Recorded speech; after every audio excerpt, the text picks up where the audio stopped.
52살의 김영숙은 26에 결혼했다. 남편 이철호는 당시 30이었고 지방 중소기업에 다니는 성실한 직장인이었다. 맞선으로 만나 석 달 만에 결혼을 결정했다. 당시는 1990년대 후반 연애결혼보다 중매결혼이 더 흔하던 시절이었다.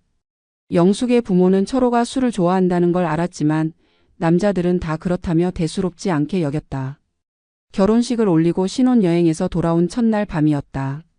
철호는 친구들과 저녁을 먹고 온다며 늦게 들어왔다. 소주 냄새가 진동했다. 영숙이 준비해둔 저녁상을 본 철호는 갑자기 얼굴이 일그러졌다. 국이 짜다며 상을 발로 걷어찼다. 그릇들이 바닥에 떨어져 산산조각 났다. 영숙이 놀라 몸을 움츠리자 철호는 영숙의 머리채를 움켜잡았다. 영숙의 몸이 바닥으로 끌려갔다. 뒷머리를 벽에 한 번, 두 번 찧었다. 정신이 아득해졌다. 철호는 쓰러진 영숙의 배를 발로 밟았다. 갈비뼈가 부러지는 듯한 통증이 왔다.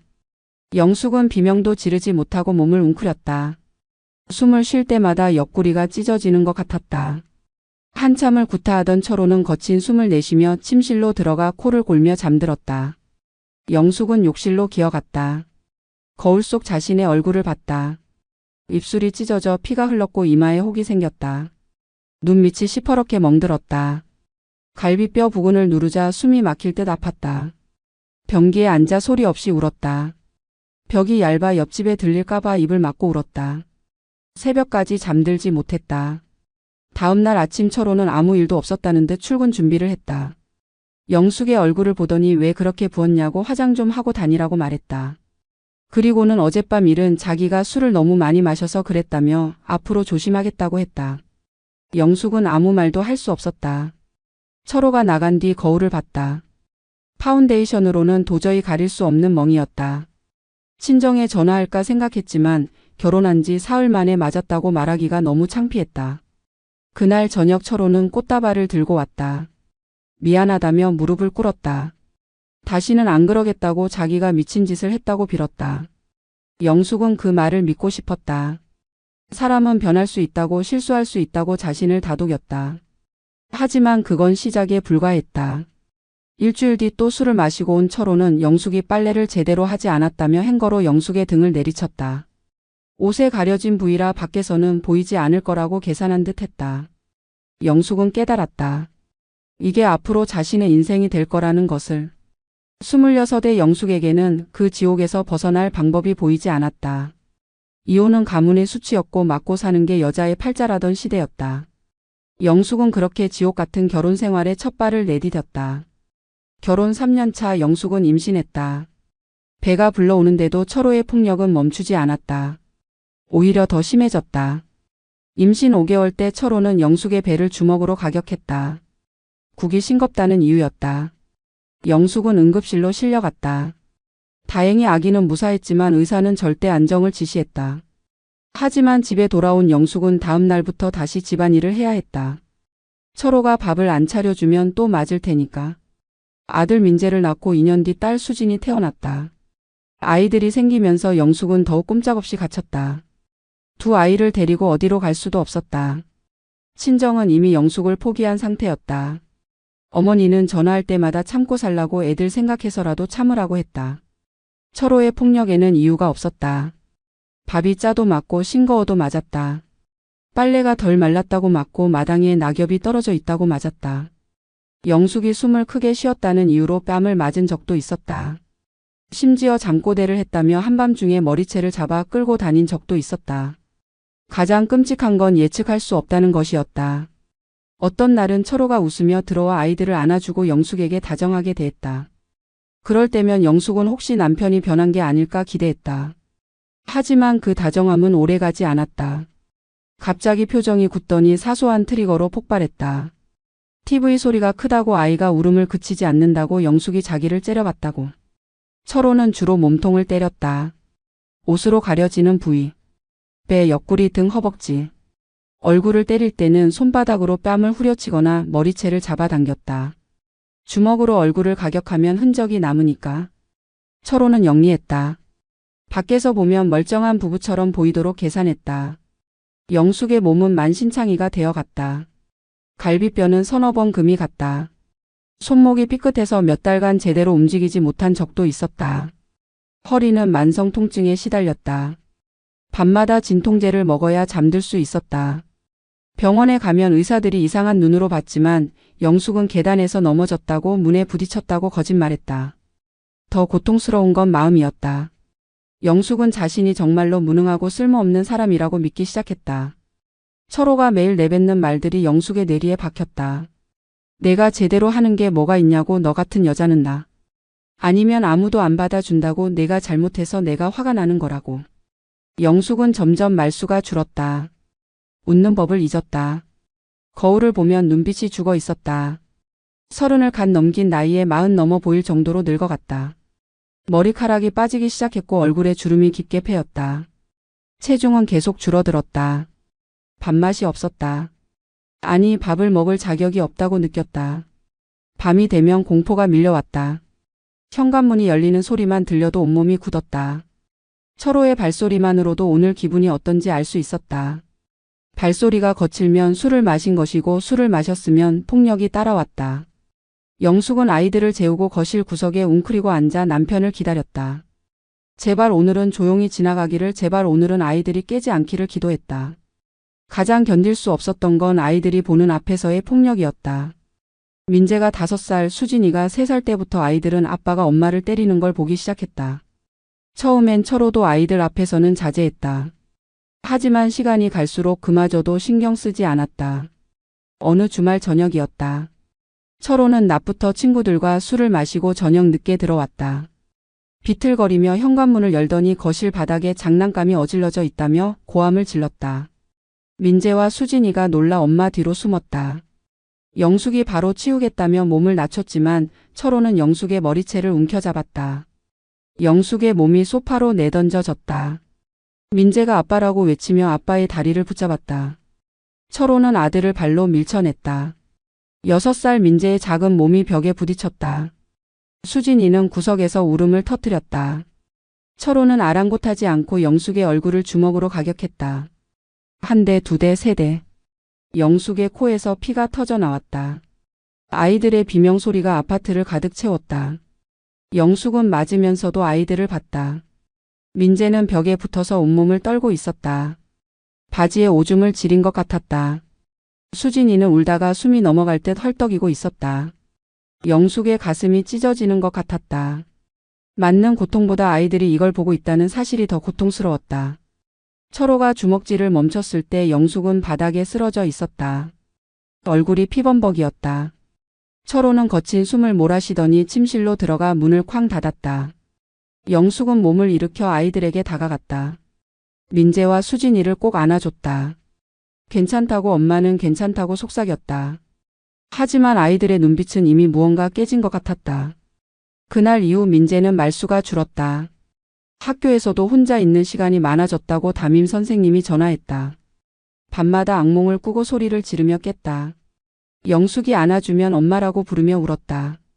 수진이는 반대였다. 너무 조용해졌다.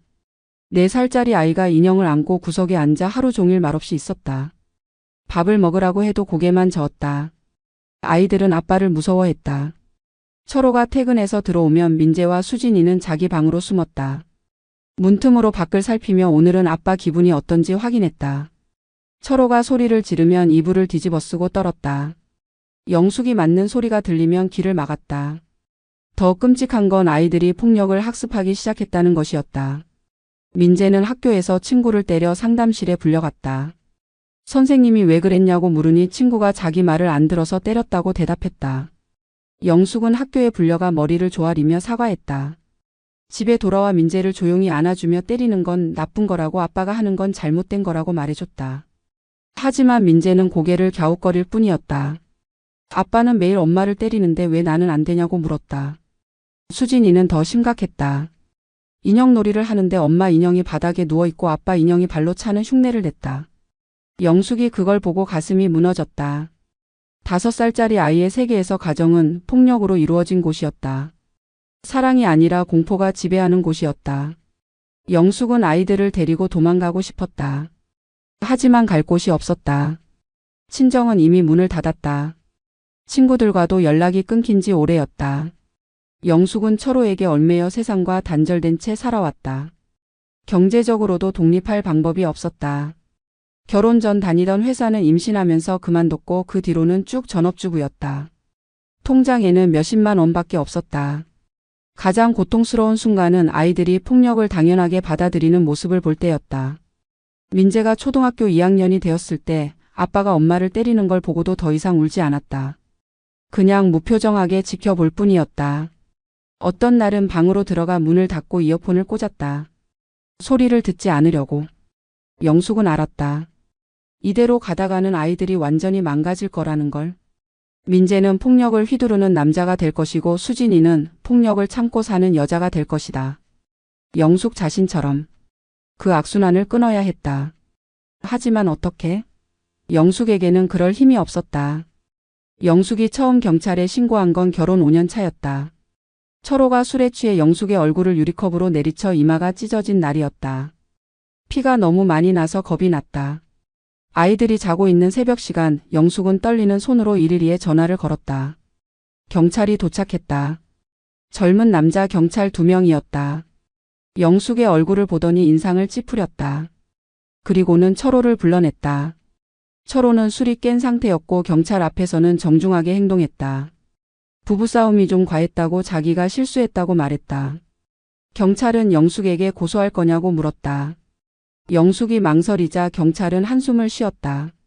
한 경찰이 조용히 말했다. 부부 문제는 당사자들이 풀어야 한다고. 경찰이 개입해봤자 근본적인 해결이 안 된다고. 고소를 하면 남편이 전과자가 되고 직장도 잃을 수 있다고. 그럼 가정 경제가 어려워진다고. 아이들 생각해서 한 번 더 생각해 보라고. 영숙은 그 말을 듣고 고개를 떨어뜨렸다. 결국 고소하지 않았다. 경찰이 가고 나서 철호의 보복이 시작됐다. 경찰을 부른 걸 두고두고 들먹이며 영숙을 비난했다. 집안 망신시키려고 작정했냐고, 이혼하고 싶으면 아이들 두고 혼자 나가라고 소리쳤다. 그 뒤로 일주일 동안 매일 밤 영숙을 때렸다. 경찰을 부른 데 대한 벌이라고 했다. 두 번째 신고는 3년 뒤였다. 철호가 영숙의 팔을 비틀어 어깨가 탈구된 날이었다. 이번에는 여자 경찰관이 1명 포함되어 왔다. 여자 경찰관은 영숙에게 괜찮냐고 물었다. 영숙은 처음으로 누군가 자신을 걱정해 주는 것 같아 울음이 터져 나왔다. 하지만 여자 경찰관도 결국 같은 말을 했다. 쉼터에 가거나 이혼을 하는 게 근본적인 해결책이라고. 하지만 영숙에게는 그럴 용기가 없었다. 친정은 더했다. 영숙이 친정어머니에게 전화해서 맞고 산다고 털어놓은 건 결혼 7년 차였다. 어머니는 한숨을 쉬었다. 그리고는 시집간 딸이 친정에 와서 뭘 하겠냐고 물었다. 영숙과 두 아이가 먹고 살 돈이 친정에 있냐고 반문했다. 오빠들도 다 자기 가정 꾸리느라 바쁜데 영숙까지 떠안을 수 없다고 잘라 말했다. 어머니는 이어서 말했다. 세상에 맞고 안 사는 여자가 어디 있냐고. 어머니 세대도 다 맞고 살았다고. 참는 게 여자의 미덕이라고. 아이들 생각해서라도 참고 살라고. 이혼하면 아이들이 불쌍하다고. 영숙은 전화를 끊고 한참을 울었다. 친정마저 자신을 버렸다는 걸 깨달았다. 친정아버지는 더 심했다. 영숙이 직접 친정을 찾아갔을 때 아버지는 영숙의 얼굴도 제대로 보지 않았다.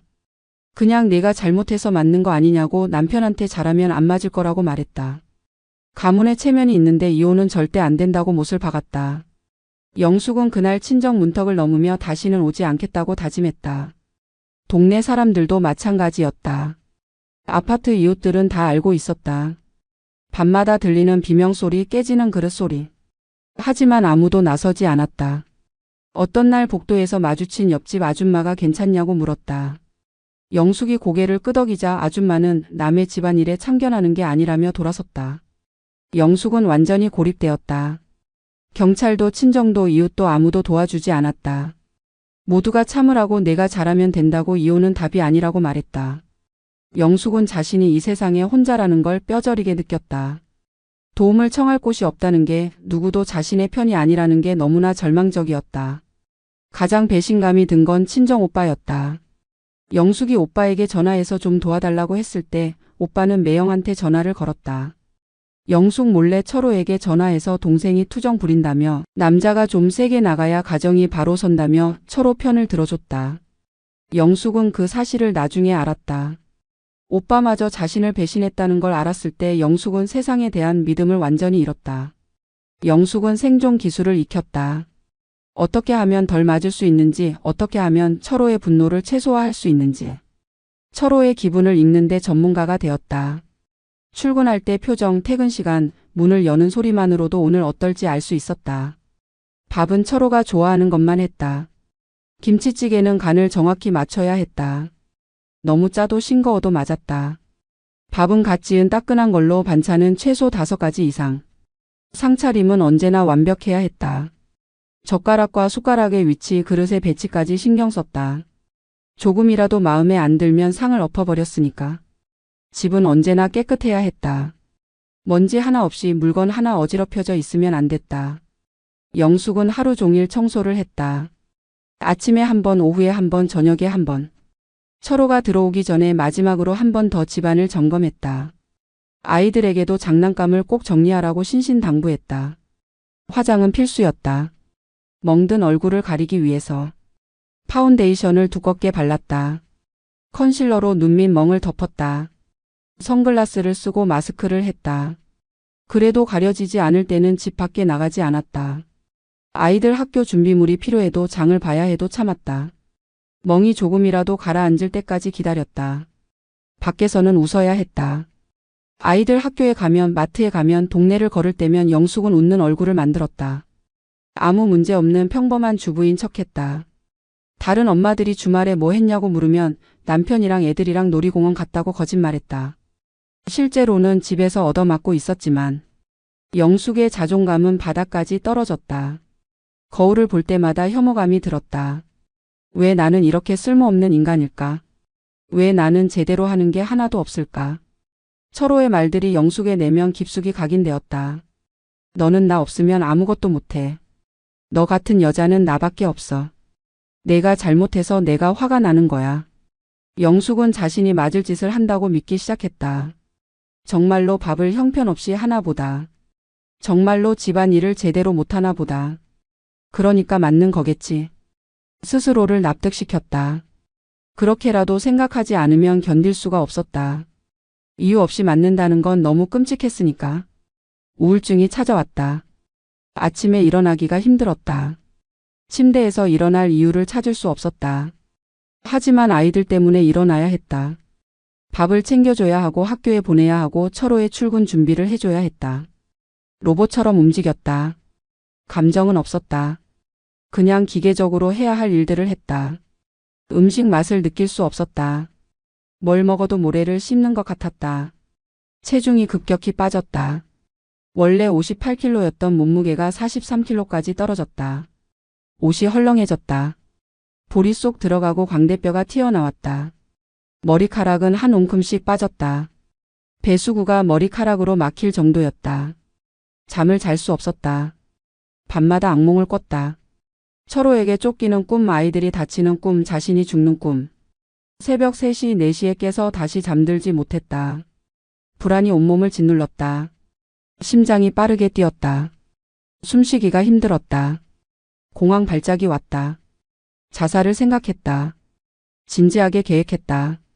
어떻게 하면 고통 없이 죽을 수 있을까? 수면제를 모았다. 한 알씩 남겨두었다. 언젠가 참을 수 없을 때 먹으려고. 베란다 난간에 서서 아래를 내려다봤다. 뛰어내리면 고통이 끝날까? 하지만 아이들 생각에 멈췄다. 엄마가 죽으면 아이들은 어떻게 될까? 철호 혼자 키울까? 그럼 아이들도 맞으며 자랄 거야.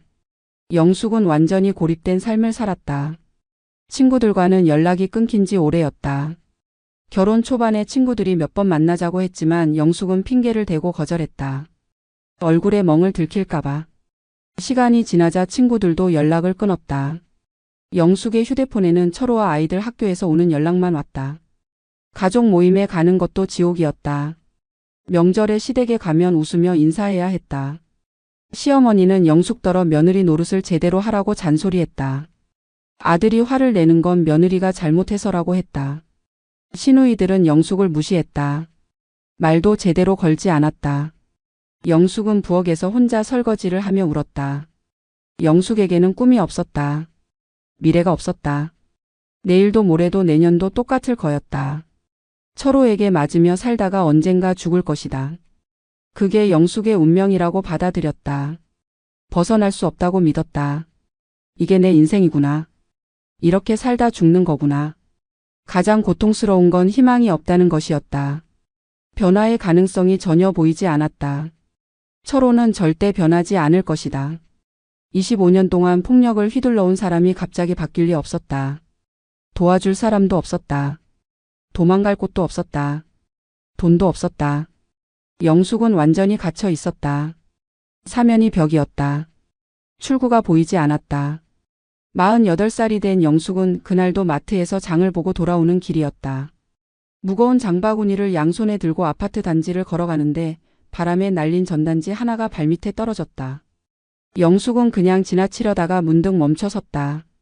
전단지에 적힌 문구가 눈에 들어왔다. 여성 호신술 무료 체험 강좌.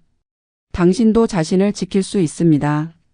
영숙은 전단지를 주워 들었다. 동네 체육관에서 여성 전용 호신술 프로그램을 시작한다는 내용이었다. 매주 화요일 목요일 오전 10시. 아이들이 학교에 간 시간이었다. 철호는 그 시간에 회사에 있었다. 체육관은 집에서 버스로 2정거장 거리였다. 영숙은 전단지를 가방에 넣었다. 집에 돌아와 서랍 깊숙이 감춰뒀다. 며칠 동안 그 전단지를 꺼내보고 또 봤다. 호신술. 나도 배울 수 있을까? 신을 바라보는 나이에 25년 동안 맞기만 했던 내가.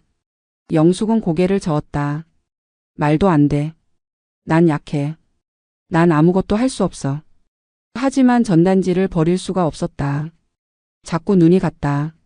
당신도 자신을 지킬 수 있습니다. 라는 문구가 머릿속에서 맴돌았다. 정말 가능할까? 나도 나를 지킬 수 있을까? 평생 지켜지기만 했던 맞기만 했던 내가. 어느 날 밤 철호에게 또 맞았다. 이번에는 철호가 영숙의 머리를 벽에 찧었다. 뒤통수를 세게 부딪혀 정신이 아득해졌다. 귀에서 이명이 들렸다. 철호가 나간 뒤 영숙은 욕실 거울을 봤다. 머리 뒤가 부어올랐다. 만지면 찌릿한 통증이 왔다. 영숙은 거울 속 자신을 봤다. 50살이 다 되어가는 여자. 얼굴은 늙고 지쳤고 눈빛은 죽어 있었다. 이게 나인가? 이게 내 모습인가? 언제까지 이렇게 살 건가? 죽을 때까지? 영숙의 가슴 속에서 뭔가 꿈틀거렸다. 분노였다. 25년 동안 억눌렀던 분노가 조금씩 올라왔다. 다음 날 아침 영숙은 결정을 내렸다. 체육관에 가보기로 했다. 그냥 한번 가보는 거야. 무료 체험이니까 부담 없어. 한번 가보고 안 맞으면 안 가면 돼. 영숙은 스스로를 설득했다. 화요일 아침 아이들을 학교에 보내고 철호를 출근시킨 뒤 영숙은 평소와 다르게 움직였다. 옷장에서 운동복을 꺼냈다. 10년도 더 된 추리닝이었다. 구석에서 먼지 쌓인 운동화를 찾았다. 거울을 봤다. 운동복을 입은 자신이 낯설었다. 언제가 마지막이었을까? 운동복을 입고 밖에 나간 게 결혼 전? 25? 영숙은 깊게 숨을 들이쉬었다. 집을 나섰다. 버스를 탔다. 2정거장을 가는데 심장이 빠르게 뛰었다. 긴장됐다. 무서웠다.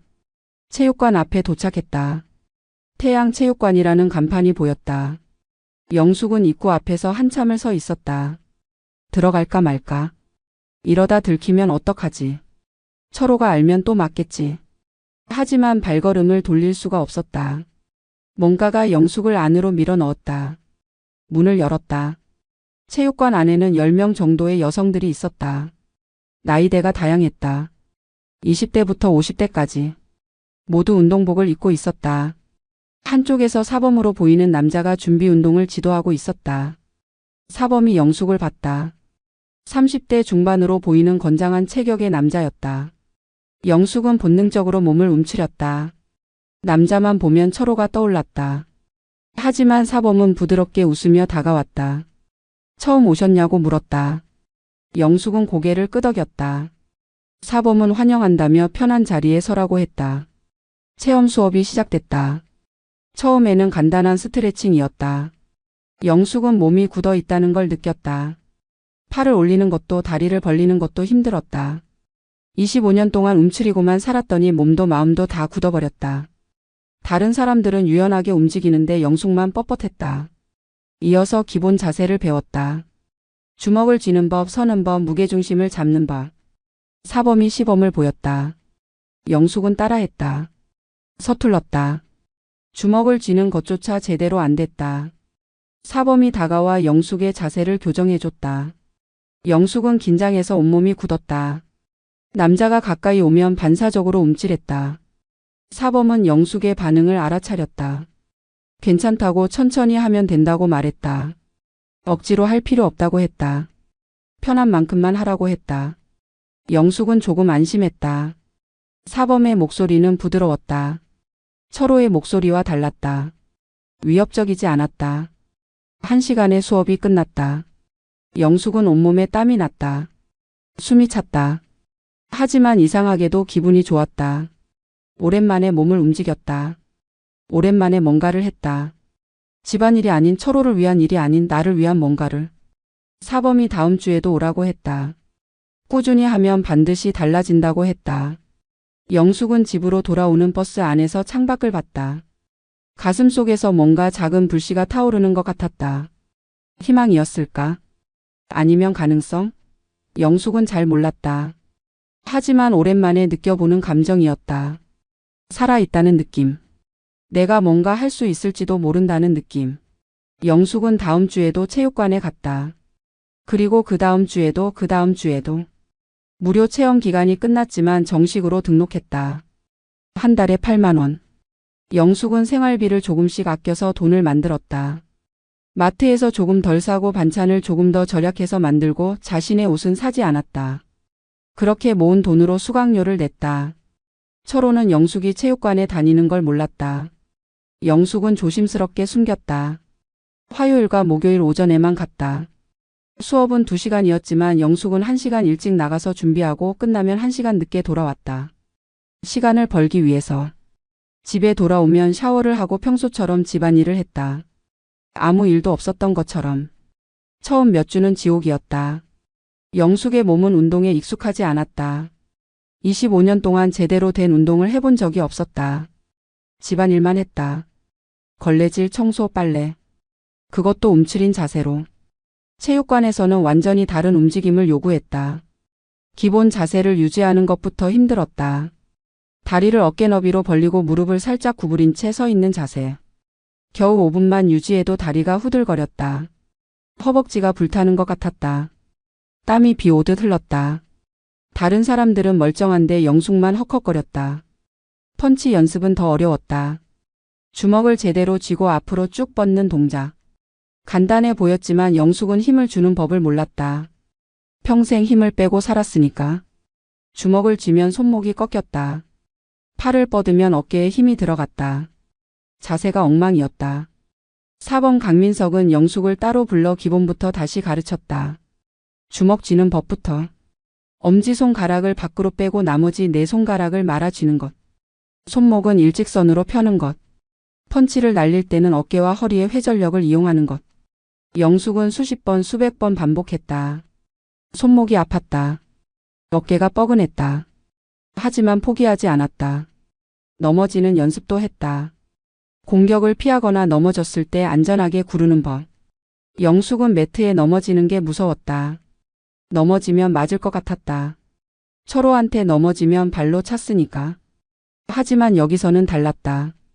넘어져도 아무도 차지 않았다. 아무도 때리지 않았다. 영숙은 조금씩 두려움을 극복했다. 매트에 넘어지고 또 넘어졌다. 처음에는 제대로 구르지 못해 어깨를 세게 부딪혔다. 멍이 들었다. 온몸이 아팠다. 하지만 이상하게도 이 고통은 참을 만했다. 철호에게 맞는 고통과 달랐다. 이건 내가 선택한 고통이었다. 내가 발전하기 위한 고통이었다. 의미가 있었다. 한 달쯤 지나자 조금씩 달라지기 시작했다. 기본 자세를 10분 이상 유지할 수 있게 됐다. 펀치를 날릴 때 소리가 났다. 샌드백을 칠 때 둔탁한 소리가 났다. 처음에는 샌드백이 꿈쩍도 안 했는데 이제는 조금 흔들렸다. 영숙은 자신이 조금씩 강해지고 있다는 걸 느꼈다. 몸도 변했다. 빠졌던 체중이 조금 돌아왔다. 근육이 생기기 시작했다. 팔뚝에 허벅지에 배에. 거울을 보면 예전과 달랐다. 여전히 마른 편이었지만 단단해 보였다. 자세도 달라졌다. 어깨를 펴고 걷게 됐다. 고개를 들게 됐다. 평생 움츠리고 살았는데 정신적으로도 변화가 왔다. 체육관에 가는 시간이 영숙의 유일한 탈출구였다. 그 2시간 동안만큼은 철호를 잊을 수 있었다. 집안일을 잊을 수 있었다.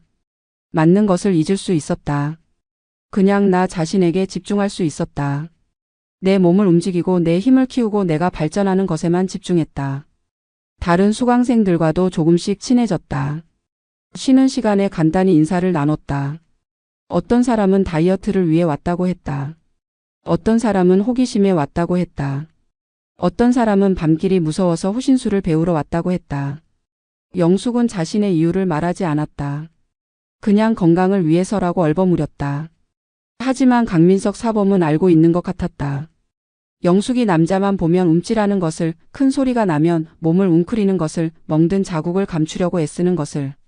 사범은 아무 말도 하지 않았다. 다만 영숙을 더 세심하게 지도했다. 천천히 영숙의 속도에 맞춰서. 절대 다그치지 않았다. 어느 날 수업이 끝나고 사범이 영숙을 조용히 불렀다. 잘하고 있다고 말했다. 영숙이 얼마나 발전했는지 보이냐고 물었다. 1달 전과 지금은 완전히 다르다고 했다. 자세도 좋아졌고 힘도 세졌고 자신감도 생겼다고 했다. 계속 이렇게만 하면 반드시 자신을 지킬 수 있게 될 거라고 말했다. 영숙은 그 말을 듣고 가슴이 뭉클했다. 평생 누구에게도 칭찬을 들어본 적이 없었다. 철호는 늘 욕만 했다. 내가 뭘 할 수 있냐고, 넌 쓸모없다고, 잘하는 게 하나도 없다고. 하지만 사범은 잘하고 있다고, 발전하고 있다고, 할 수 있다고 말했다. 영숙은 집에 가는 버스 안에서 울었다. 기쁨의 눈물이었다. 석 달이 지나자 본격적인 훈련이 시작됐다. 기본 자세와 펀치 연습만 하던 단계를 넘어섰다. 이제는 실전을 대비한 훈련이었다.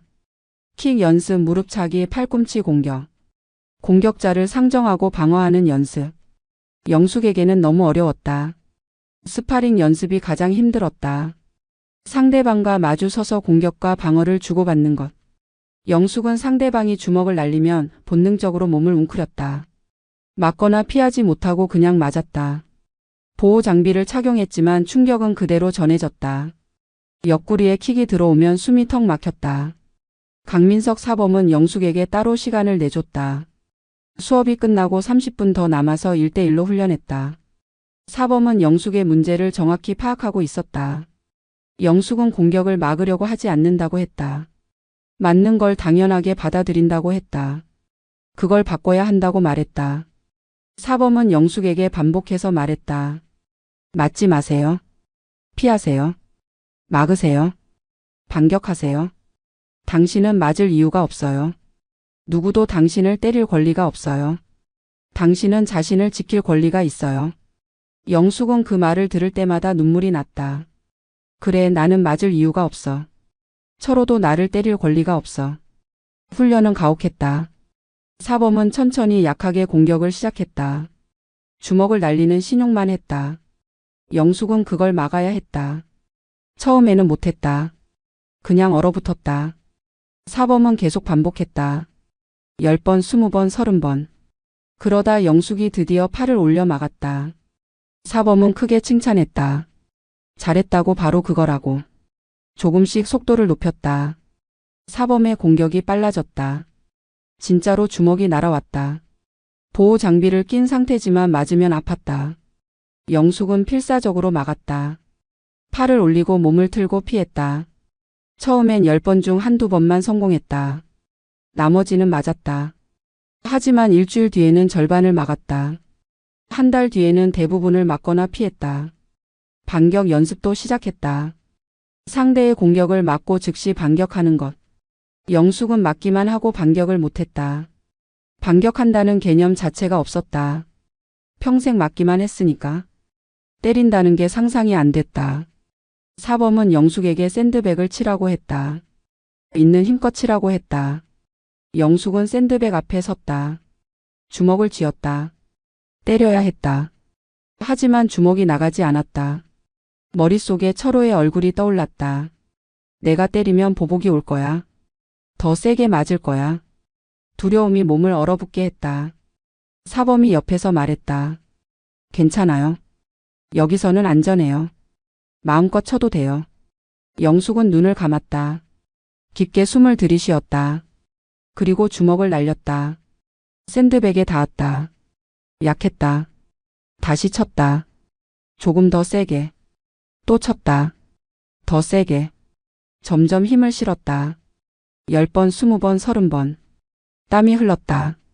손목이 아팠다. 하지만 멈추지 않았다. 계속 쳤다. 샌드백이 흔들렸다. 어느 순간 영숙은 소리를 지르며 샌드백을 쳤다. 있는 힘껏. 25년 동안 쌓인 분노를 담아서 25년 동안 참았던 모든 것을 주먹이 샌드백을 강타했다. 둔탁한 소리가 체육관에 울렸다. 영숙은 그대로 주저앉아 울었다. 사범은 아무 말 없이 옆에 앉아 있었다. 그날 이후 뭔가 바뀌었다. 영숙 안에서 뭔가 풀렸다. 억눌렀던 것들이 터져 나왔다. 훈련할 때 더 공격적이 되었다. 샌드백을 칠 때 철호를 떠올렸다. 철호의 얼굴을, 철호의 주먹을, 철호의 발을. 그리고 있는 힘껏 쳤다. 킥을 날렸다. 무릎을 올렸다. 팔꿈치를 찔렀다. 몸은 만신창이가 되었다. 손목에 멍이 들었다. 정강이가 까졌다. 허벅지가 시퍼렇게 멍들었다. 온몸이 쑤시고 아팠다. 아침에 일어나면 움직이기 힘들 정도였다. 하지만 영숙은 개의치 않았다. 이 고통은 의미가 있었다. 이 고통은 내가 강해지고 있다는 증거였다. 철호는 영숙의 변화를 눈치채지 못했다. 영숙은 여전히 집안일을 완벽하게 해냈다. 철호 앞에서는 여전히 움츠렸다. 하지만 속으로는 달랐다. 철호가 고함을 지를 때 예전처럼 공포에 떨지 않았다. 철호가 손을 들 때 예전처럼 얼어붙지 않았다. 마음속으로 체육관에서 배운 동작을 떠올렸다. 맞고 피하고 반격하는 모습을. 6개월이 지났다. 영숙의 몸은 완전히 달라져 있었다. 근육이 확실히 생겼다. 팔뚝에, 어깨에, 등에, 다리에. 체지방은 줄고 근육량은 늘었다. 체중은 48kg까지 올랐지만 예전과 달리 단단했다. 펀치의 파워도 확연히 달라졌다. 이제 샌드백을 치면 크게 흔들렸다. 스파링에서도 선방했다. 다른 수강생들과 겨뤄도 지지 않았다. 상대의 공격을 대부분 막거나 피했다. 반격도 제대로 들어갔다. 강민석 사범은 영숙이 정말 많이 발전했다고 칭찬했다. 처음 왔을 때와 비교하면 완전히 다른 사람이라고 했다. 이제 웬만한 남자 정도는 충분히 물리칠 수 있다고 말했다. 영숙은 그 말을 듣고 가슴이 두근거렸다. 정말? 나도 남자를 물리칠 수 있어? 철호를? 영숙은 상상했다. 철호가 주먹을 날릴 때 내가 막는 모습을. 철호의 공격을 피하고 반격하는 모습을. 더 이상 맞지 않는 모습을. 영숙은 고개를 저었다. 아니야, 그럴 일은 없을 거야. 나는 그냥 호신술을 배우는 거야. 철호한테 쓸 생각은 아니야. 하지만 마음 한구석에서는 알고 있었다. 언젠가는 그 순간이 올 거라는 걸. 철호의 폭력이 멈추지 않는 한 언젠가는 내가 막아서야 하는 순간이 올 거라는 걸. 그때를 위해 준비하고 있다는 걸. 영숙은 더 열심히 훈련했다. 1년이 지났다. 영숙은 이제 체육관의 베테랑이 되었다. 새로 들어오는 사람들을 가르쳐 주기도 했다. 기본 자세, 주먹 쥐는 법, 펀치 날리는 법. 영숙 자신이 처음 왔을 때 얼마나 서툴렀는지 기억났다. 이제는 자연스럽게 몸이 움직였다. 강민석 사범은 영숙에게 더 높은 단계의 훈련을 시켰다. 무기를 든 상대를 제압하는 법. 칼, 몽둥이, 병. 영숙은 처음에 겁이 났다. 철호가 술병을 들고 위협하던 기억이 떠올랐다. 하지만 사범은 침착하게 가르쳤다. 무기를 든 상대일수록 침착해야 한다고. 당황하면 진다고. 거리를 유지하고 타이밍을 봐서 무기를 든 손목을 공격하라고. 반복 훈련을 했다. 사범이 고무칼을 들고 찔러왔다. 영숙은 피하고 손목을 쳤다. 처음에는 못했다. 칼만 보면 얼어붙었다. 하지만 수백 번 반복하자 몸이 기억했다. 칼이 들어오면 자동으로 몸이 피했다. 손목을 공격했다. 칼을 떨어뜨렸다. 그리고 반격했다. 집에서도 몰래 연습했다. 밤에 아이들이 자고 철호가 술 마시러 나간 사이 영숙은 거실에서 그림자 복싱을 했다. 공중에 펀치를 날렸다. 킥을 찼다. 스텝을 밟았다. 거울을 보며 자세를 교정했다. 땀이 흘렀다. 숨이 찼다. 하지만 기분이 좋았다. 민재와 수진이는 엄마의 변화를 알아챘다. 민재가 14살, 수진이가 12살이 되었을 때 어느 날 민재가 물었다. 엄마 요즘 뭐해? 몸이 달라진 것 같아. 영숙은 운동 좀 한다고 얼버무렸다. 수진이가 신기한 듯 엄마의 팔뚝을 만졌다. 단단했다. 엄마 근육 생겼어. 멋있어. 아이들은 엄마가 운동한다는 걸 응원했다. 민재는 엄마한테 팔씨름을 신청했다. 영숙은 웃으며 아들과 팔씨름을 했다. 14살 아들이 힘이 세졌지만 영숙도 만만치 않았다. 한참을 버텼다. 결국 민재가 이겼지만 민재는 놀란 표정이었다. 엄마 진짜 세졌다. 수진이는 엄마에게 물었다. 엄마 나도 운동 배우고 싶어. 영숙은 수진이를 안아주며 말했다. 나중에 크면 가르쳐 줄게. 내가 스스로를 지킬 수 있도록. 절대 엄마처럼 살지 않도록. 수진이는 무슨 뜻인지 잘 몰랐지만 고개를 끄덕였다. 어느 날 밤 철호가 또 영숙을 때렸다. 퇴근길에 술을 마시고 와서 저녁이 마음에 안 든다며 밥상을 엎었다. 그리고 영숙의 머리채를 잡아 끌었다. 영숙은 예전처럼 맞았다. 하지만 달랐다. 예전처럼 공포에 떨지 않았다. 예전처럼 무력하지 않았다. 철호가 주먹을 날렸다. 영숙은 본능적으로 팔을 올려 막았다. 완벽하게 막아냈다. 철호의 주먹이 영숙의 팔뚝에 부딪혔다. 철호가 놀란 표정을 지었다. 뭐야? 영숙은 재빨리 팔을 내렸다. 미안하다고 말했다. 실수였다고. 철호는 의아한 표로 영숙을 봤다. 하지만 술에 취해 있어서 대수롭지 않게 넘겼다. 그날 밤 영숙은 잠들지 못했다. 손이 떨렸다. 철호의 주먹을 막았다. 나도 모르게. 몸이 자동으로 움직였다. 1년 넘게 훈련한 결과였다. 영숙은 깨달았다. 나는 이제 다르다. 예전의 나와 다르다. 더 이상 무력하게 맞고만 있지 않는다. 나는 막을 수 있다. 피할 수 있다. 싸울 수 있다. 영숙은 거울을 봤다. 50살을 바라보는 여자. 하지만 눈빛이 달랐다. 예전처럼 죽어 있지 않았다. 살아 있었다. 불타고 있었다. 영숙은 자신에게 속삭였다. 조금만 더 준비하자. 언젠가 그 순간이 오면 나는 준비되어 있을 거야. 체육관에서 영숙은 더 열심히 훈련했다. 강민석 사범도 영숙의 변화를 느꼈다. 영숙의 눈빛이 달라졌다고 했다. 예전에는 방어적이었는데 이제는 공격적이라고 했다. 좋은 거라고. 자신을 지키려면 때로는 공격적이어야 한다고 말했다. 1대1 실전 훈련도 시작했다. 사범이 진짜 공격하듯이 덤벼들었다. 물론 힘은 조절했지만 속도와 기술은 진짜였다. 영숙은 필사적으로 맞고 피하고 반격했다. 처음에는 제대로 막지 못했다. 사범의 공격은 너무 빨랐다. 하지만 한 달, 2달 지나자 적응했다. 사범의 움직임을 읽었다. 패턴을 파악했다. 타이밍을 잡았다.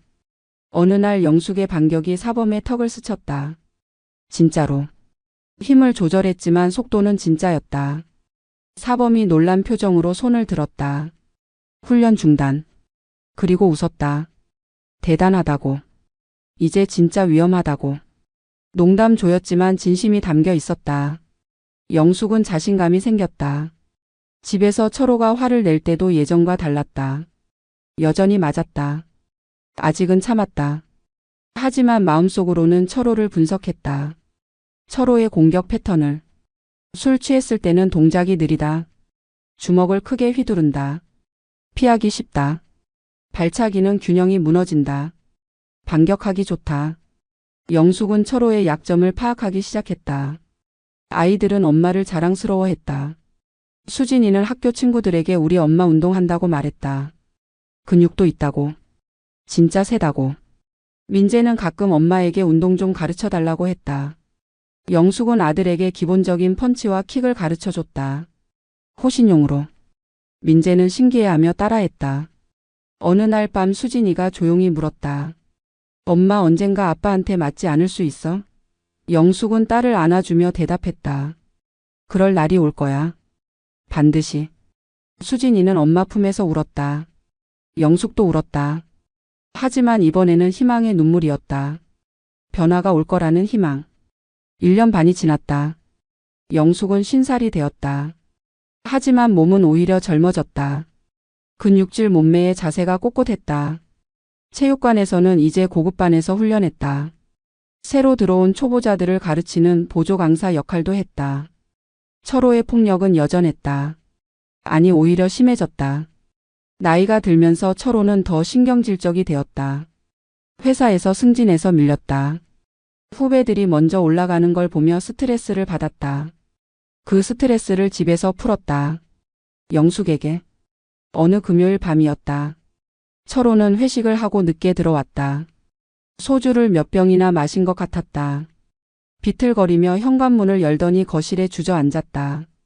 영숙이 다가가 부축하려 하자 철호가 영숙의 손을 뿌리쳤다. 손대지 마. 철호는 갑자기 울기 시작했다. 인생이 왜 이 모양이냐고. 모든 게 다 잘못됐다고. 영숙 때문이라고.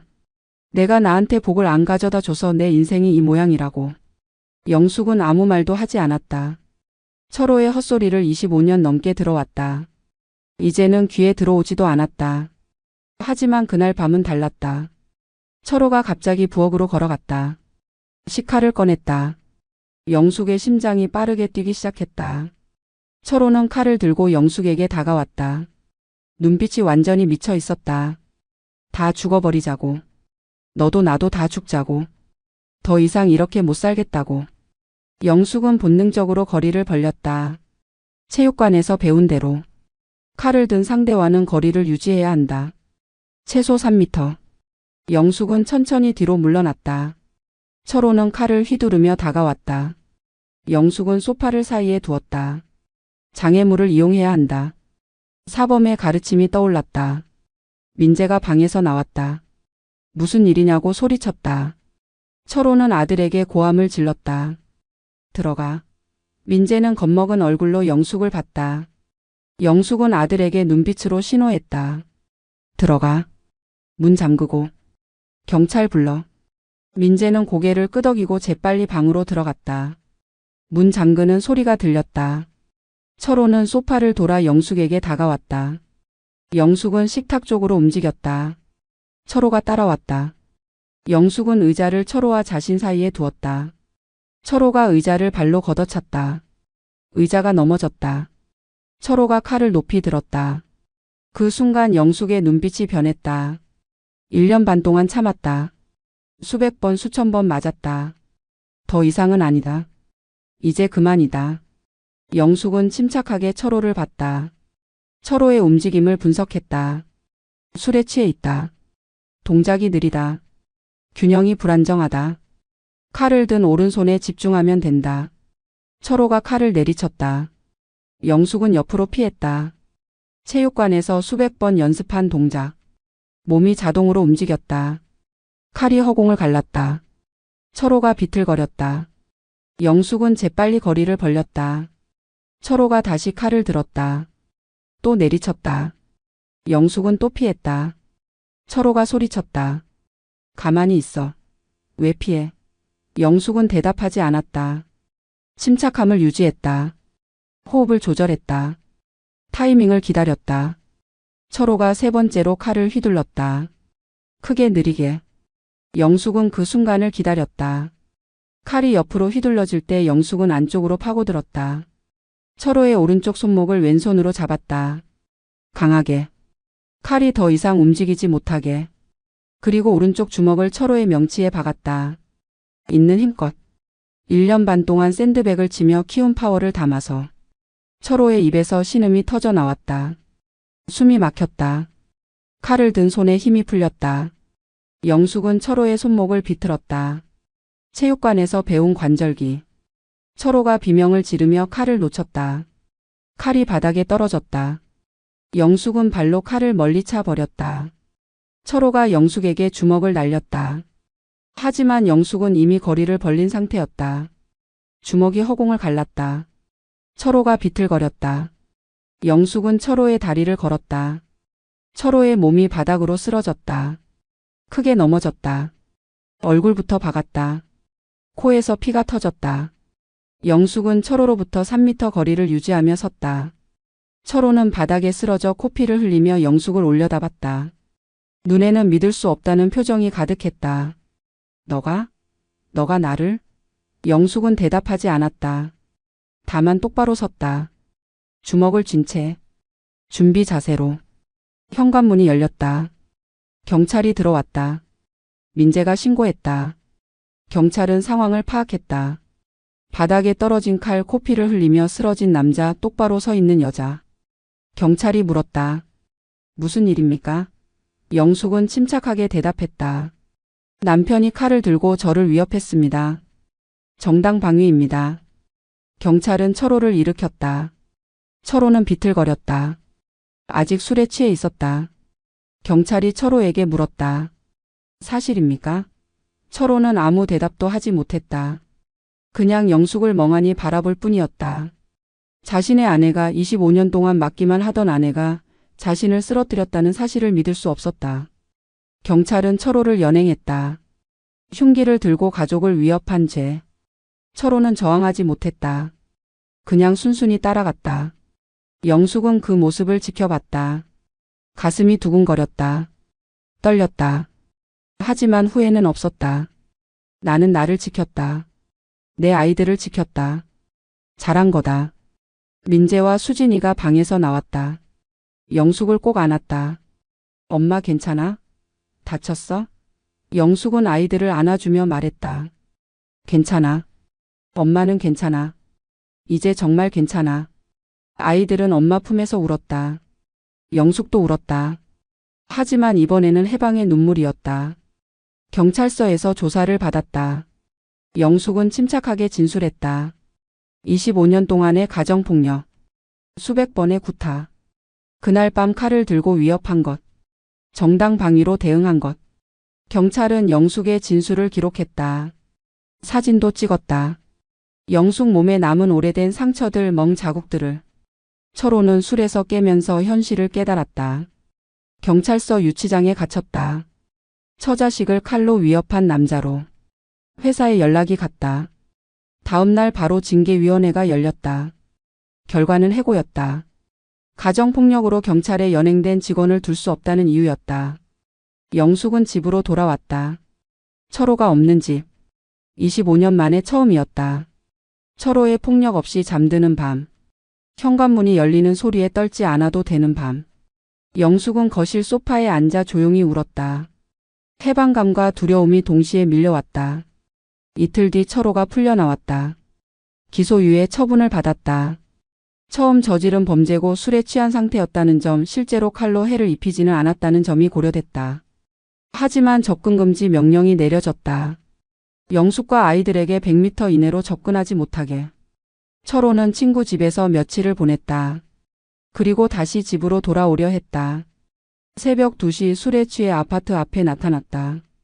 영숙에게 전화를 걸었다. 문 열어라. 내 집이다. 영숙은 전화를 끊었다. 철호는 계속 전화했다. 10통 20통. 영숙은 모두 끊었다. 철호가 현관문을 두드렸다. 아니, 발로 찼다. 쿵쾅거리는 소리에 아이들이 깼다.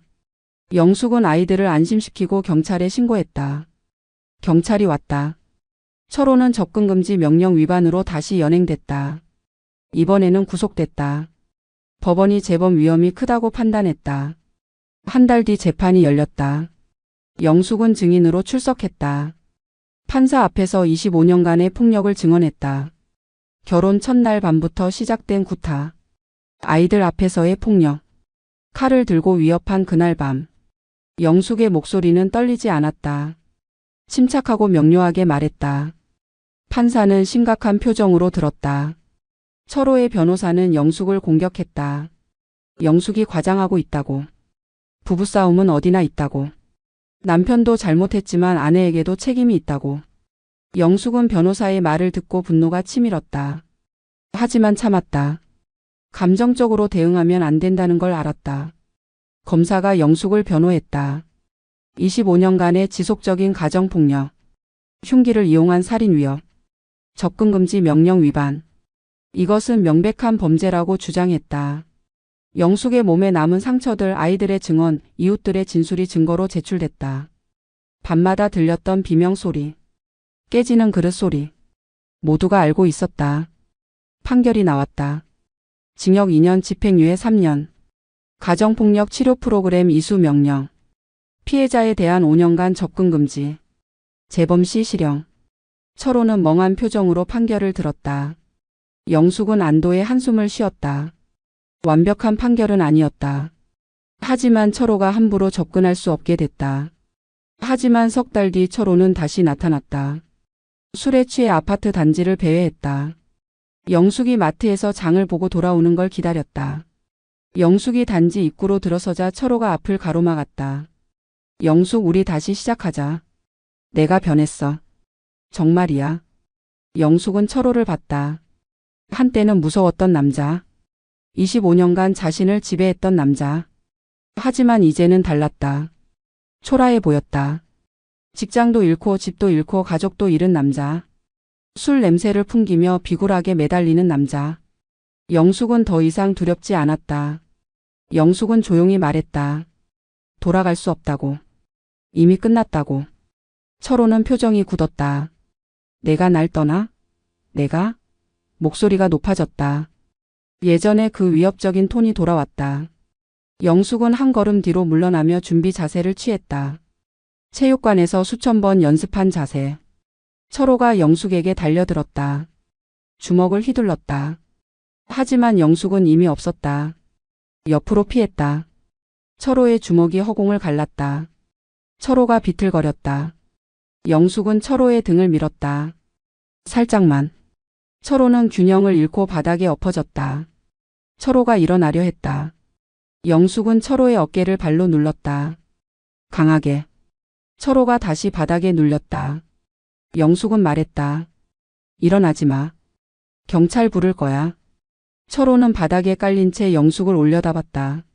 믿을 수 없다는 표정이었다. 어떻게 내가? 어떻게? 영숙은 휴대폰을 꺼내 경찰에 전화했다. 철호는 일어나지 못했다. 영숙의 발이 어깨를 누르고 있었다. 그리 세게 누르지도 않았다. 하지만 철호는 일어날 생각을 못했다. 아내가 자신을 제압했다는 사실에 충격을 받았다. 정신적으로 완전히 무너졌다. 경찰이 도착했다. 철호는 또다시 연행됐다. 이번에는 집행유예가 취소됐다. 실형이 선고됐다. 징역 2년. 철호는 교도소로 갔다. 영숙은 철호가 경찰차에 실려가는 모습을 지켜봤다. 슬프지 않았다. 미안하지도 않았다. 그냥 끝났다는 안도감만 들었다. 집으로 돌아온 영숙은 아이들에게 말했다. 아빠는 한동안 안 올 거라고. 우리는 이제 평화롭게 살 수 있다고. 민재는 침묵했다. 15살 아들은 복잡한 표정이었다. 아빠를 미워하면서도 동시에 불쌍하게 생각하는 것 같았다. 수진이는 울었다. 그리고 말했다. 엄마 고마워. 우리를 지켜줘서. 영숙은 아이들을 안아줬다. 앞으로 우리는 행복하게 살 거라고 속삭였다. 더 이상 두려워하지 않아도 된다고. 우리는 자유라고. 아이들은 엄마 품에서 울었다. 영숙도 울었다. 하지만 이번에는 진짜 해방의 눈물이었다. 그날 밤 영숙은 25년 만에 처음으로 편안하게 잠들었다. 현관문 열리는 소리를 기다리지 않아도 됐다. 발소리를 분석하지 않아도 됐다. 맞을 준비를 하지 않아도 됐다. 그냥 푹 잤다. 깊은 잠. 악몽 없는 잠. 철호가 교도소에 간 뒤 영숙의 삶은 완전히 바뀌었다. 처음에는 적응이 힘들었다. 25년간 폭력 속에서 살다가 갑자기 평화로워지니 오히려 이상했다. 밤만 되면 긴장했다. 문 열리는 소리에 깜짝 놀랐다. 큰 소리만 나도 움찔했다. 트라우마는 쉽게 사라지지 않았다. 영숙은 상담을 받기 시작했다. 가정폭력 피해자 지원센터에서 무료로 심리상담을 해줬다. 처음 상담사를 만났을 때 영숙은 울음을 터뜨렸다. 25년간 억눌렀던 감정들이 쏟아져 나왔다. 상담사는 조용히 영숙의 이야기를 들어줬다. 판단하지 않았다. 비난하지 않았다. 그냥 들어줬다. 상담을 받으며 영숙은 깨달았다.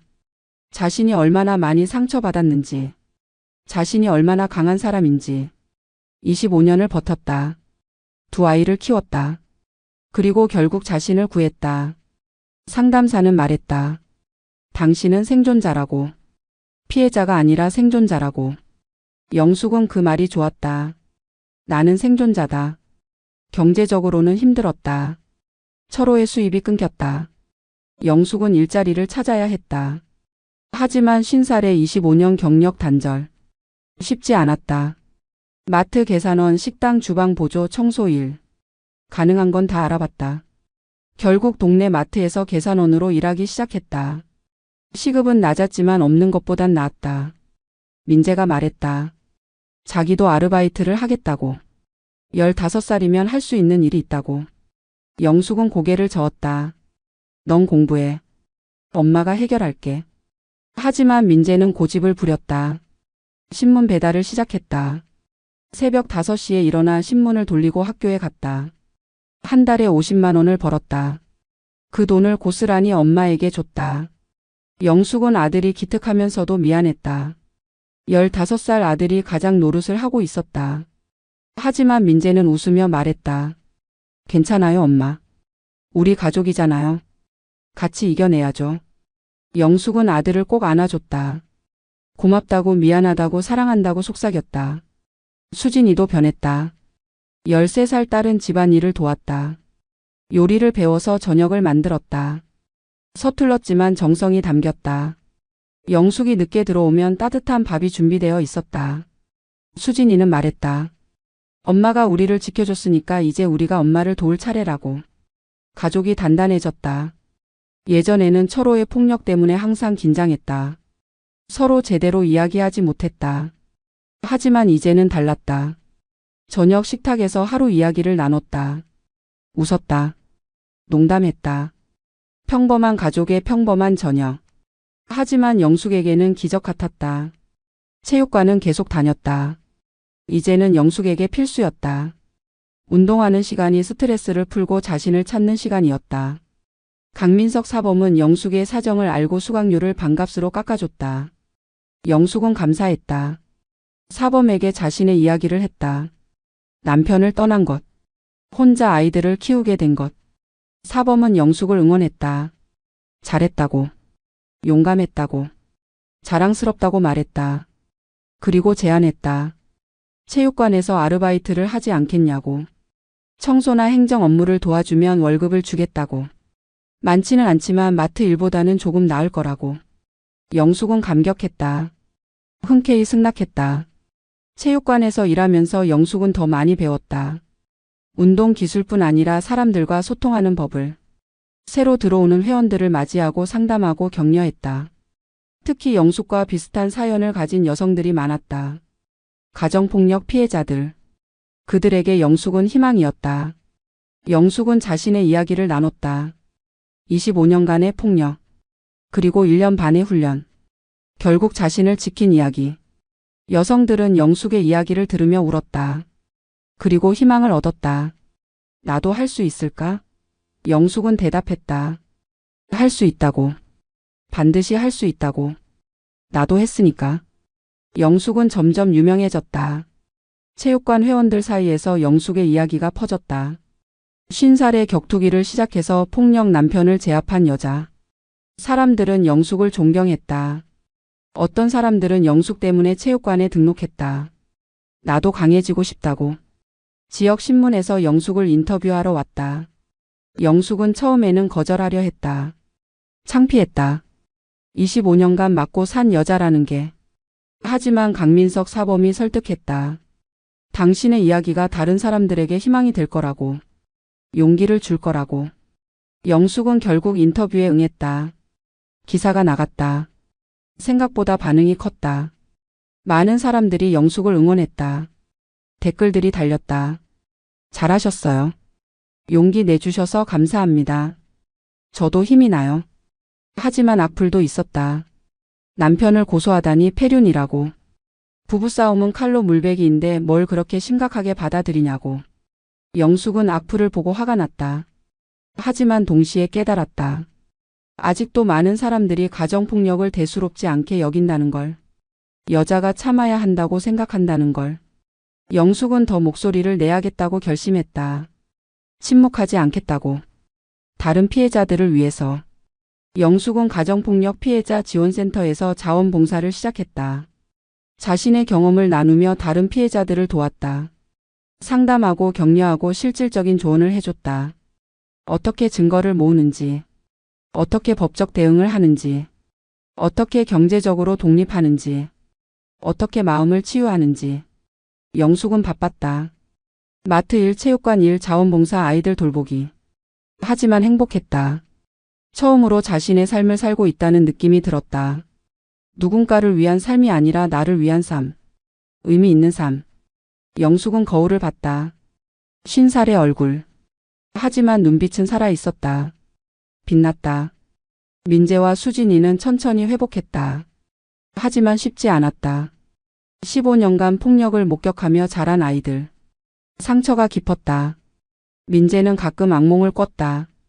아빠가 엄마를 때리는 꿈. 자신이 막으려 하지만 힘이 없는 꿈. 깨어나면 식은땀을 흘렸다. 수진이는 불안장애가 있었다. 큰 소리만 나도 놀랐다. 남자 선생님을 무서워했다. 사람 많은 곳을 피했다. 영숙은 아이들을 상담센터에 데려갔다. 아동 심리 전문가를 만났다. 아이들은 플레이 치료를 받았다. 그림을 그리고 인형놀이를 하고 이야기를 나눴다. 몇 달이 지나자 아이들이 조금씩 나아졌다. 민재는 악몽을 덜 꾸게 됐다. 학교에서 친구들과 어울렸다. 농구부에 들어갔다. 운동하면서 스트레스를 풀었다. 성적도 올랐다. 담임 선생님이 전화했다. 민재가 밝아졌다고. 예전과 완전히 다르다고. 수진이도 변했다. 웃음이 늘었다. 친구를 집에 데려왔다. 예전에는 상상도 못할 일이었다. 집에 친구를 데려온다는 건 아빠의 폭력을 들킬 위험이 있었으니까. 하지만 이제는 달랐다. 평범한 집. 평화로운 집. 수진이는 자랑스럽게 친구에게 집을 소개했다. 어느 날 수진이가 영숙에게 물었다. 엄마 아빠는 언제 나와? 영숙은 잠시 망설이다 대답했다. 1년 반 뒤에. 수진이는 불안한 표정을 지었다. 그럼 또 같이 살아야 해? 영숙은 고개를 저었다. 아니, 우리는 이혼할 거야. 아빠랑은 안 살아. 수진이는 안도의 한숨을 쉬었다. 그리고 물었다. 엄마 아빠가 무섭지 않아? 만약 나와서 또 우리한테 오면? 영숙은 딸을 안아주며 말했다. 괜찮아. 엄마가 지켜줄게. 이제 엄마는 강해. 수진이는 고개를 끄덕였다. 알아. 엄마 진짜 강해. 멋있어. 민재는 복잡한 감정을 가지고 있었다. 아빠를 미워했다. 엄마를 때린 것. 자신과 수진이를 무서워하게 만든 것. 하지만 동시에 불쌍하게 생각했다. 교도소에 갇힌 아빠. 모든 걸 잃은 아빠. 15살 아들의 마음은 혼란스러웠다. 어느 날 민재가 영숙에게 물었다. 엄마, 나도 아빠처럼 될까? 영숙은 놀라 아들을 봤다. 민재는 진지했다. 폭력이 유전된다고 들었어. 아빠가 폭력적이면 아들도 그렇게 된다고. 나도 나중에 결혼하면 아내를 때릴까봐 무서워. 영숙은 아들을 꼭 안아줬다. 그리고 말했다. 너는 다르다고. 너는 폭력이 잘못됐다는 걸 안다고.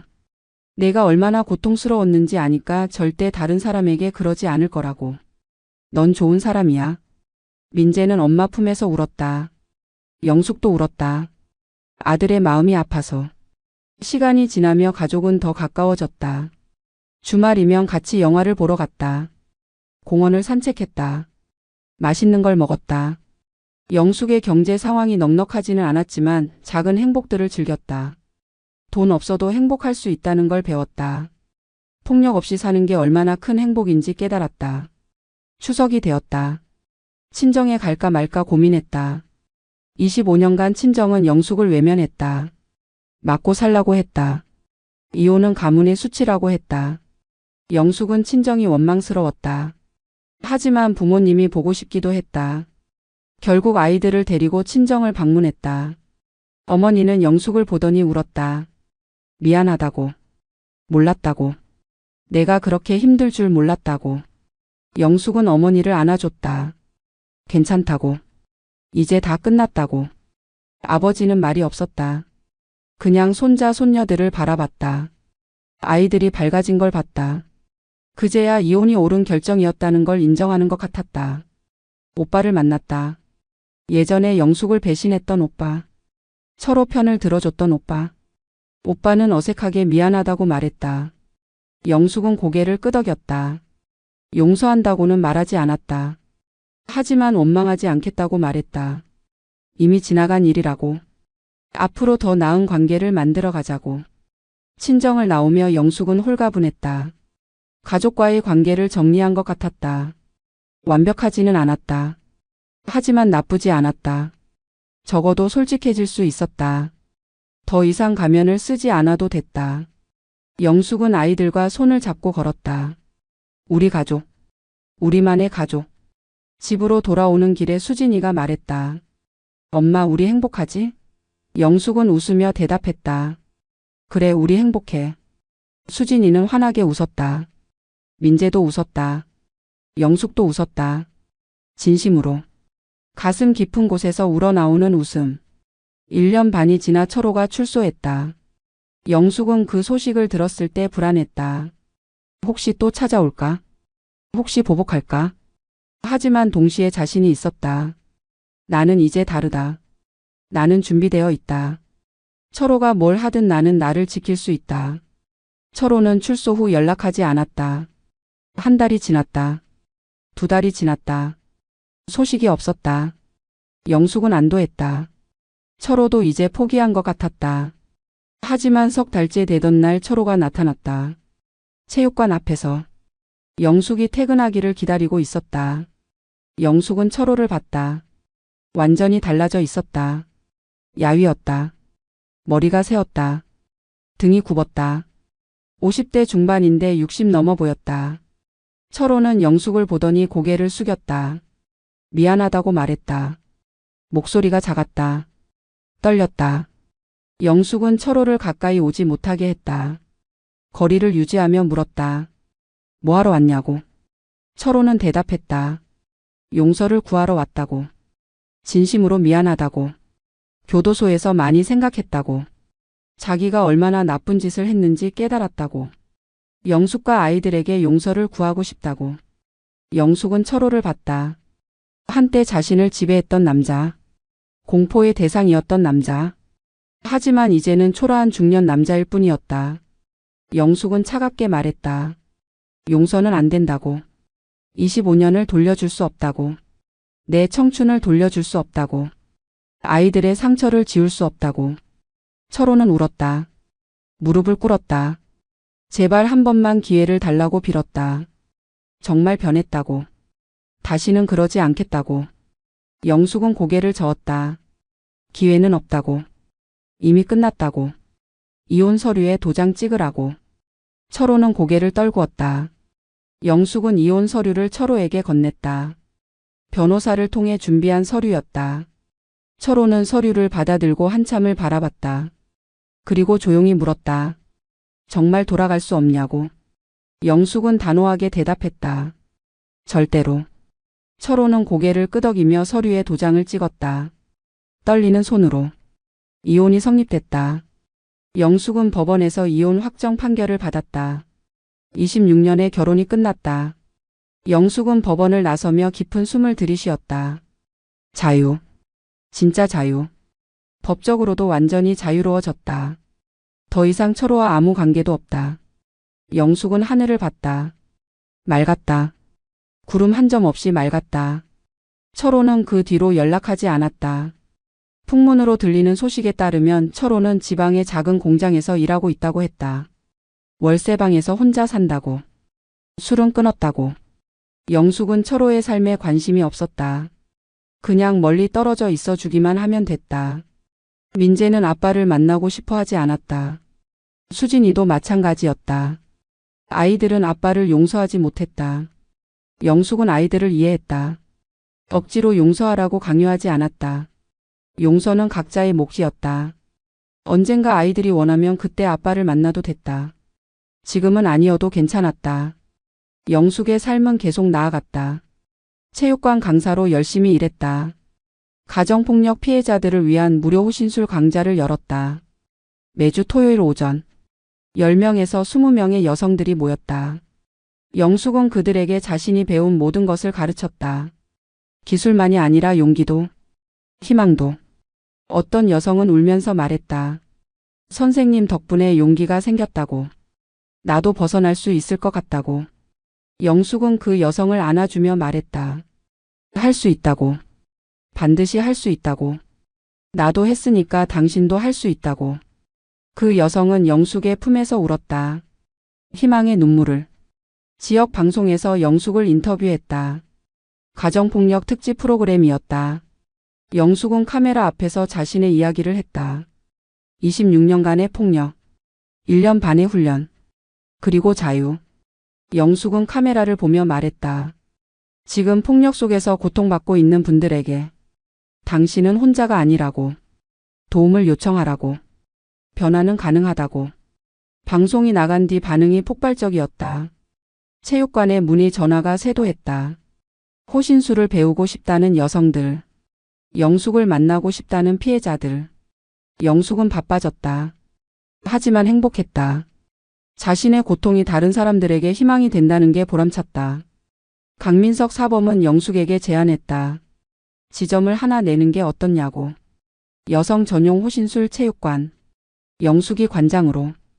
영숙은 망설였다. 내가 할 수 있을까? 사범은 웃으며 말했다. 당신만큼 이 일에 적합한 사람은 없다고. 당신의 경험, 당신의 열정, 당신의 진심이 필요하다고. 영숙은 고민 끝에 결정했다. 해보기로. 도전해보기로. 52살의 새로운 인생을. 대출을 받아 작은 공간을 임대했다. 동네 상가 건물 2층. 30평 정도. 작았지만 영숙에게는 꿈의 공간이었다. 직접 페인트 칠을 하고 매트를 깔고 샌드백을 설치했다. 간판을 달았다. 희망 여성 호신술 센터. 영숙은 간판을 보며 뭉클했다. 내 공간. 내 사업. 52살에 26년간 맞고 살던 여자가 민재와 수진이가 개업식에 왔다. 꽃다발을 들고. 엄마 축하해. 엄마 자랑스러워. 영숙은 아이들을 안으며 울었다. 행복의 눈물. 센터를 연 지 1년이 지났다. 회원이 50명을 넘었다. 대부분 가정폭력 피해자들이었다. 어떤 여성은 아직 폭력 속에 있었다. 어떤 여성은 막 벗어났다. 어떤 여성은 오래전에 벗어났지만 트라우마가 남았다. 영숙은 그들 모두를 이해했다. 자신도 그랬으니까. 영숙은 단순히 운동 기술만 가르치지 않았다. 법적 권리도 알려줬다. 신고하는 법, 증거 수집하는 법, 보호명령 신청하는 법. 쉼터 정보, 상담센터 정보, 법률 지원 정보. 영숙은 직접 겪으며 배운 모든 정보를 나눴다. 경제적 독립 방법도 조언했다. 일자리 정보, 직업훈련, 창업 지원. 센터는 단순한 체육관이 아니었다. 커뮤니티였다. 여성들이 모여 이야기를 나누고 서로를 위로하고 격려했다. 혼자가 아니라는 걸 느꼈다. 같은 고통을 겪은 사람들. 서로를 이해하는 사람들. 영숙은 그 중심에 있었다. 희망의 상징으로. 영숙은 신셋이 되었다. 거울을 봤다. 주름이 늘었다. 흰머리가 많아졌다. 하지만 눈빛은 빛났다. 자신감이 넘쳤다. 영숙은 자신에게 말했다. 나는 이제 행복하다고. 진짜 행복하다고. 어느 토요일 오후 센터에서 특별 강연회를 열었다.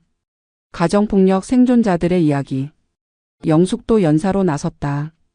100명 가까운 사람들이 모였다. 영숙은 단상에 올라 마이크를 잡았다. 떨렸다. 하지만 용기를 냈다.